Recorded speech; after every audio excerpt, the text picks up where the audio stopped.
All right, round two for Rink here.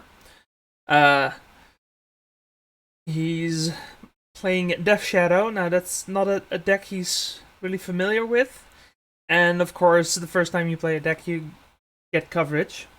It happens. It happens.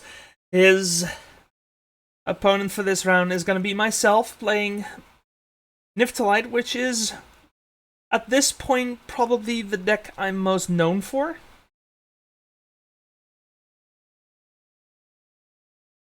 And as far as the matchup goes,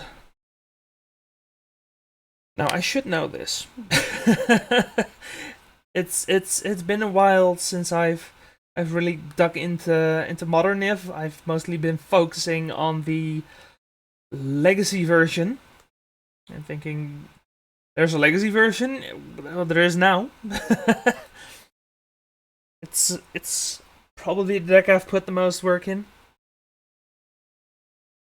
So that being said, the Grixis version of Death Shadow should be a slightly unfavored matchup, assuming the Death Shadow player is experienced with their deck. Again, Rink is not the most experienced Death Shadow player, but that's fine. We'll see how far this goes anyway. I'm starting on a Breeding Pool and a Utopia Sprawl. Utopia Sprawl usually on red. There are occasions where you would put it on a different color, but usually you put it on red, which would help facilitate some kind of turn 2 Renin 6 play. Ring starting off with a Fetch Shock into a Dragon Rage Channeler. He also bobbled. And there we have turn 2 Renin 6. Now the Dragon Rage Channeler, one of those newer cards, is a 1/1 unless you have Delirium. Now, Rink does not have Delirium yet, so the Renin 6 is going to make quick work of that card. When you have Delirium, the Channeler gets +2/+2 and flying, but it must attack every turn if able. Now, if you've been following Legacy a bit, you know that this card is incredibly hyped in Legacy. Incredibly powerful card there. As far as Modern is concerned, I'm not too sure, but it's possible it's a very decent card. Birds of Paradise coming out for myself. Just setting up my mana.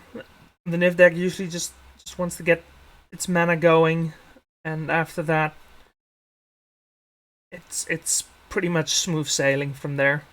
Now, Rink is gonna Lightning Bolt my Renin 6, which is gonna make it a little bit harder for me to actually set up my mana. It's also gonna make it a little harder to deal with any kind of 1/1 being deployed, which I would imagine is exactly Dragon Rage Channeler. Or, I mean, I don't think you deploy a 1/1 Death Shadow into a Renin 6. That's not something you do. 4 mana, it's gonna drop an Omnath. Omnath, really powerful card. It's just it does some insane nutty things, especially in this deck. It's just you play an Omnath, then you fetch for a black source, and you immediately afterwards play a niv-mizzet, which you can do as early as turn 3, which is insane. Not gonna happen here, it looks like.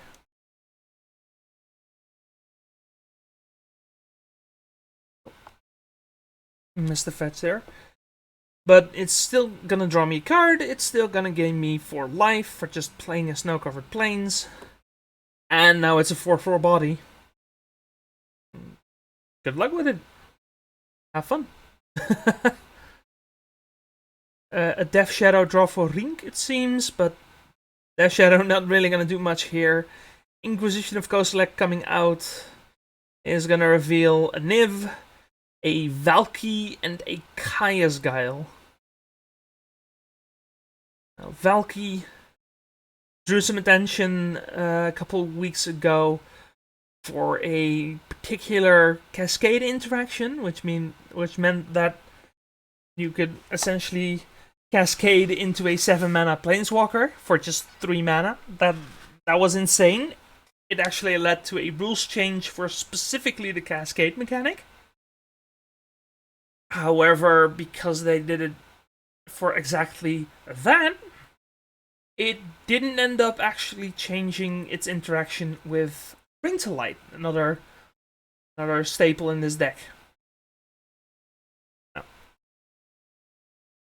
Just a really powerful card still, even for 5 mana. Being able to tutor a 7 mana planeswalker is still just incredible in certain situations.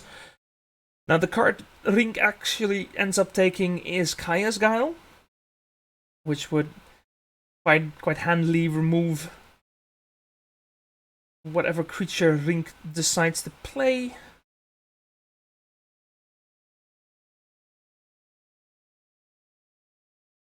And now after playing the Abandoned Grove, I realize I could have probably just played the Niv, but instead I played the Abandoned Grove, hoping to draw a land, trigger Omnath, and then play Niv. That's on me. Like, honestly, the best play here would have been to just play the Niv. Instead, we get a Utopia Sprawl here. Don't I'd remember what I named. I believe I put it on black because I already had a bunch of white. I already had red on that land, and yeah, black, using it to play Valky. Look at Rink's hand, see triple Death Shadow, a Sprite Dragon, and a Scourge. That's mono threat, but Rink can't actually play any of them. That is a hand. That is one hell of a hand. Now, Death Shadow is not going to be the best pick here. Sprite Dragon could possibly be an option here, because the Niv-Light deck plays plenty of instants and sorceries to just start racking up counters. Instead, opting to go for a Scourge, as the Scourge is still it's still a pretty decent threat. Still quite big here.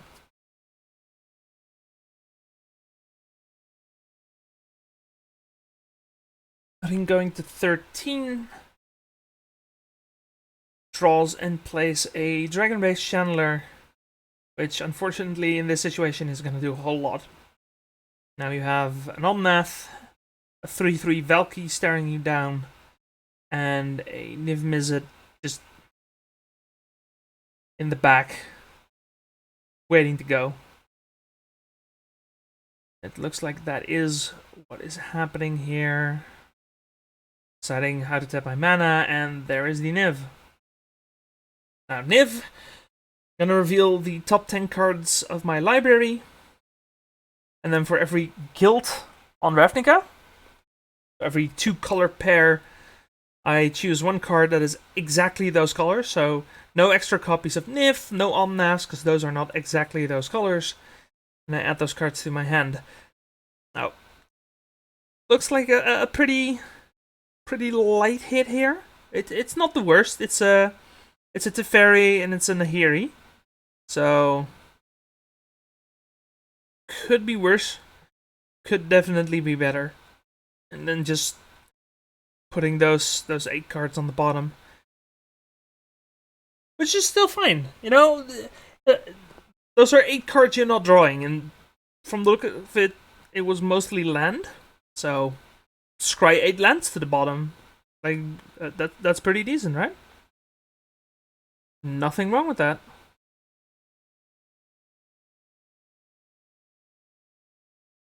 Now, tapping Birds of Paradise.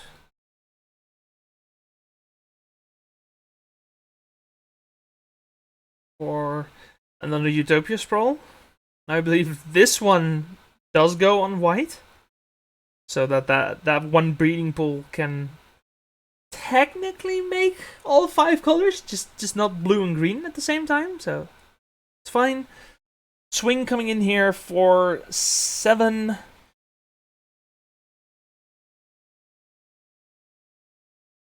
Which if I can math, should put him at 6, but putting him at 7. Not quite sure what's up with that. Another Dragon Rage Channeler coming down for Rink, and it seems like Rink has Delirium, which means he's gonna have to attack now.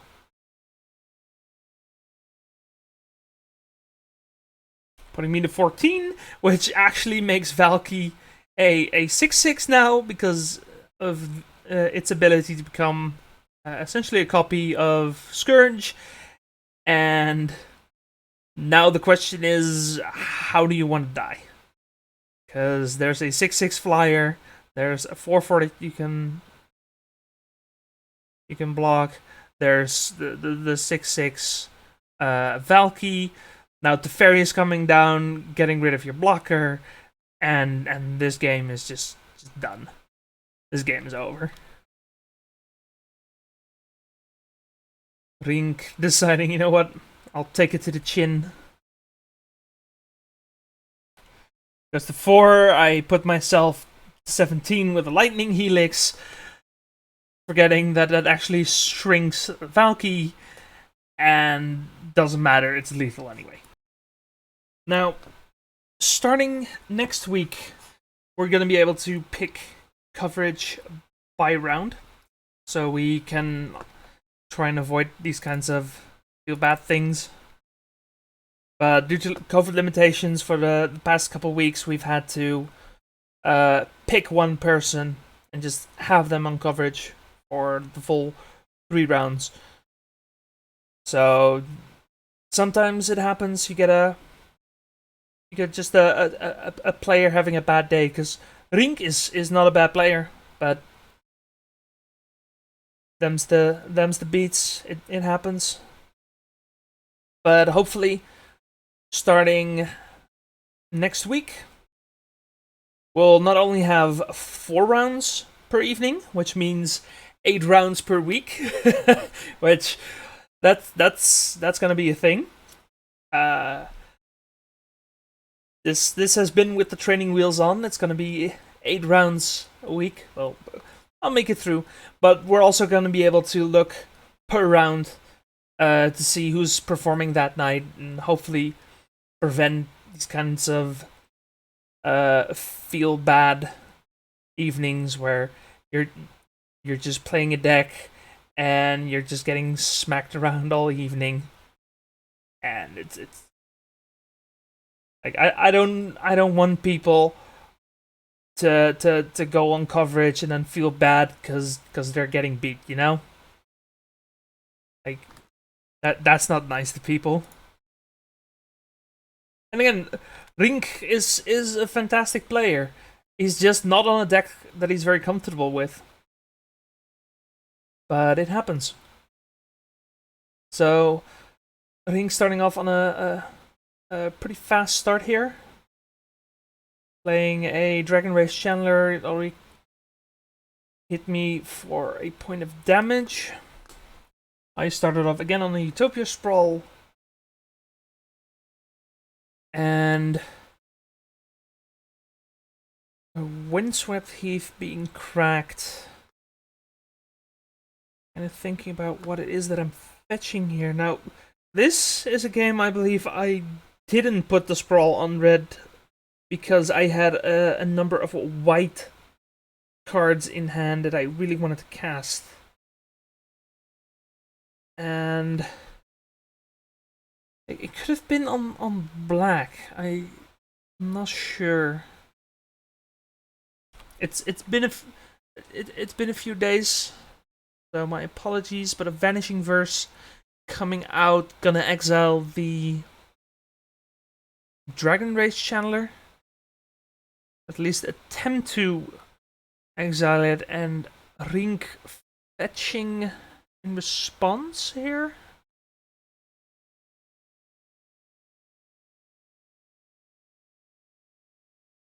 Yeah, so the Utopia Sprawl is on white, fetching a black to cast the verse, which means I have a green floating. The Dragon Rage Channeler getting exiled. Link will get corrected here in a second.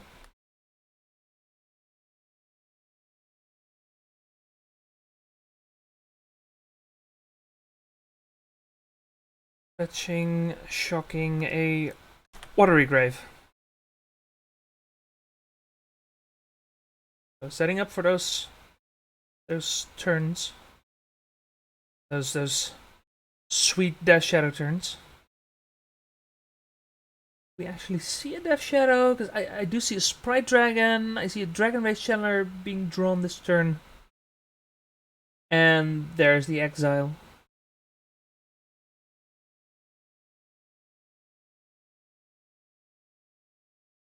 An expressive iteration coming down.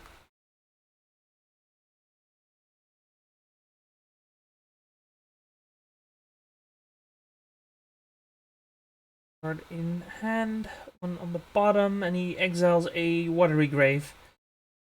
So, shocks in the Watery Grave. Goes to 12. And I don't think I see a Death Shadow. I do see a Thoughtseize, so Rink going to 10. If Rink is holding a Death Shadow, then that's looking kind of good here.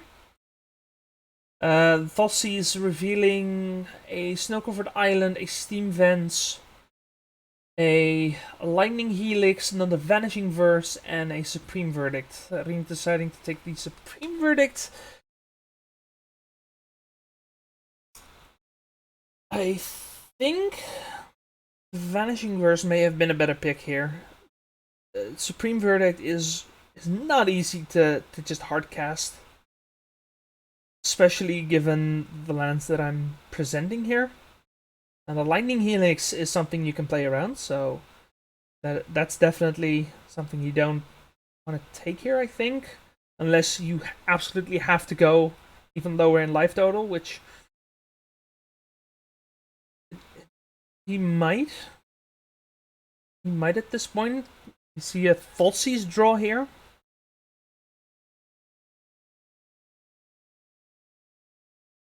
I added Yorion to my hand last turn, and I'm now tapped out, so he could, in theory, deploy whatever he wanted.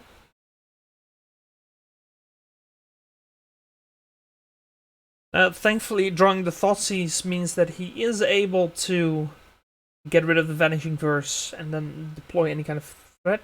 I mean, he couldn't deploy the threat and then get rid of the Vanishing Verse. I think he has a Sprite Dragon. Yeah. So, Ring gonna play the Sprite Dragon. Then gonna fetch.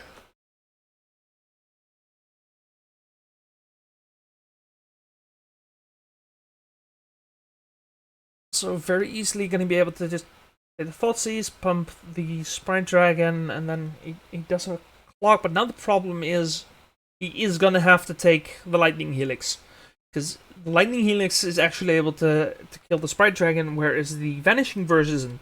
Vanishing Verse says exile target mono-colored permanent, which fortunately Sprite Dragon is a multicolored permanent. The last unknown card in my hand being a Godless Shrine. Then another Thoughtseize. A ring going to 5. A ring going really low here, but does manage to get rid of the Lightning Helix. Oh, and ring attacking for 3 here, because the Sprite Dragon does have haste. This draw is gonna have to be pretty good. Butler Shrine tapped.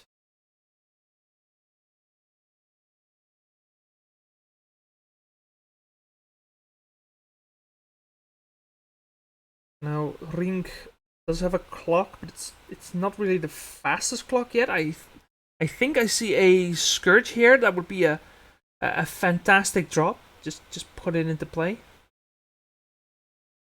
Yeah, Scourge coming down, and now Ring's actually looking a bit better.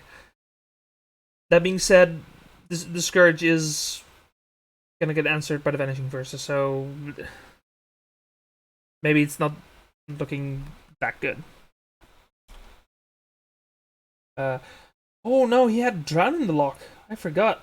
Yeah, no, he's gonna counter the Vanishing Verse, which means he now has 2 threats. And he actually hits just a bit harder here. Now the Drown coming out after combat, which means Rink is missing out on that 1 point of damage, but that's fine. Island being played. Me tossing my cards on the ground. So glad I'm not playing reserve list right now. And a Bring to Light being cast here. Now, is that for 5? I think it is, yeah. It is looking like it's for 5. So that is most likely going to be a niv.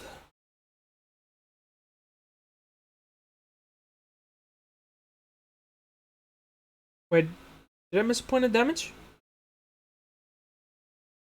Did I miss a point of damage? I think I missed some damage. Yeah, no, Rink isn't at 5, Rink is at 2. What damage did I miss? I don't know, but anyway, I'm casting Bring to Light, getting a Lightning Helix, and just killing him. Yeah, and that's gonna be game.